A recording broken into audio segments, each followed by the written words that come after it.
Happy Father's Day to all of you out there doing the damn thing.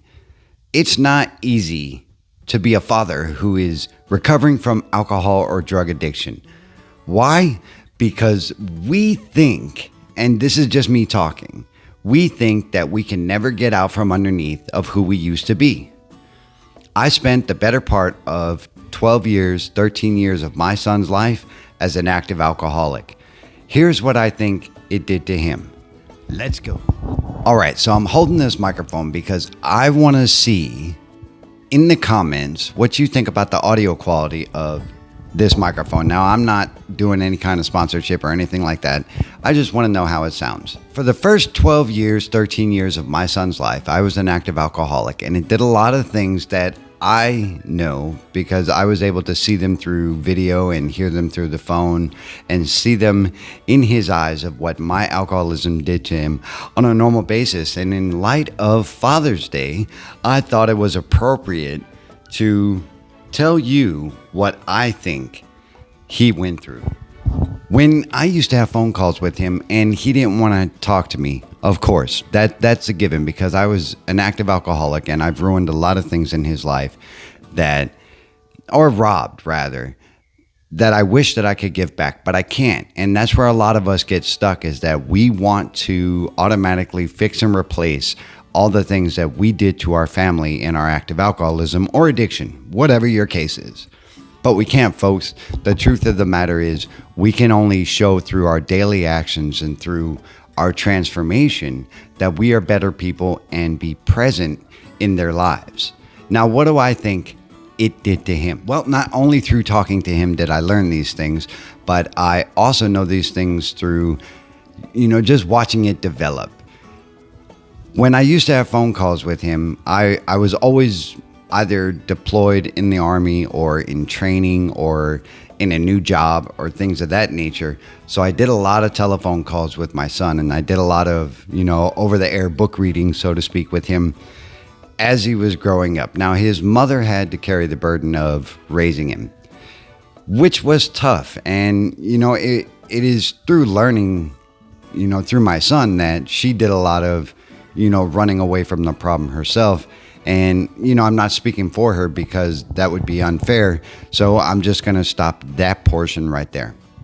For him, I used to do these book readings every single day. I wouldn't miss the time, but I would always speed it up so I could get off the phone and drink again.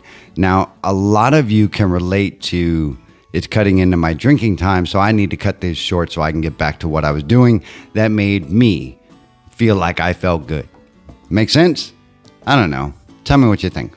So what would I do? I would always speed up the book reading to the point where, if you've ever heard the old Micro Machine person for Hot Wheels, and he was a really fast talker, you couldn't really understand what he was saying, and he kept going and he kept reading and he kept quoting about the cars, and he wanted to get it over with, get the commercial done, and say, Micro Machine, this is the greatest car on this planet, right?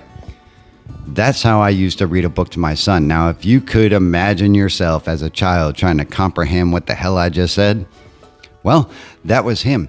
And not only did I do that, I shortcutted him out of that experience of, me being able to be a part of his life from thousands of miles away. I would also be a bit of an ass when I was at home. Now, I was present at home, so to speak. I was there, but I was never really there.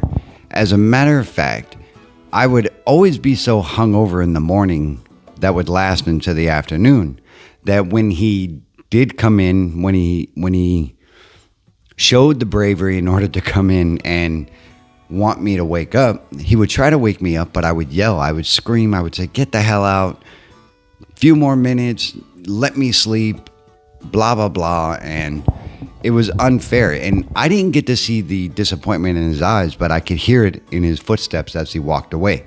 Now, that is saddening, and that is hurtful, for me now to take that in of what it must have done to him, but I can't speak for him either. And, eventually, he's almost 18 now. He might be willing to either come on to the channel or to my podcast and tell his side of the story. But what did I get to hear about? What did I get to understand about what my alcoholism was doing to him? Not only did he not want to speak to me on the phone anymore because it was such a disappointment, he didn't want me around. And when my wife decided to leave after a decade and some change of me tormenting her with my alcoholism, my son decided he didn't want to speak to me either. Now, I can't say that it was because of things she said, but I can definitely say because it was because of my actions and inactions. And as a father, that hurts that I did that to my child, because my father did that to me. Now, he tried, my dad. He tried to be present, and he tried to make things happen, and he tried to make 5 kids happy at the same time, but it just didn't pan out. Why? Because his alcoholism was consuming everything. And I didn't realize that's exactly what I turned into. And now my son suffered a lot from that emotionally, and it started to come out in ways that were detrimental for him. Now, he was starting to damage his room, and he was starting to lash out at his mother, and he would even lash out at me, which is all deserved. And I'm not dismissing that anymore, but I used to say things like, well, I deserve a damn drink. Well, I deserve a little bit of respect because I'm your father, damn it. And that's stupid things that I would say to him. Yeah, it hurts to think about. But how did this change in my recovery? How did this change when I got sober? Well, not immediately. A lot of us want immediate gratification when we say we stop drinking or we stop using, but we haven't done any internal work, and we haven't done any reflection or, admit where we were wrong. And if you hear a little ruckus in the back, my cat is making laps around the room as I talk. She's cool. She's a cool kitty. So we didn't want to admit our wrongs. We didn't want to admit our faults, because that would mean we suck. That would mean that we have things that we have to fix. And I say we because we, alcoholics and addicts, have a disease, and we have to do internal work and take our daily medicine in order to make that change.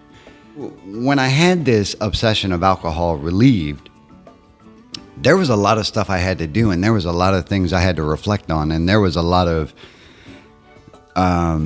honesty that I had to do. And I had to admit that my alcoholism had done a destructive portion of my son's life into his psyche, and that in order for me to help him get better and to help myself get better was to admit out loud to him the things that I had done wrong.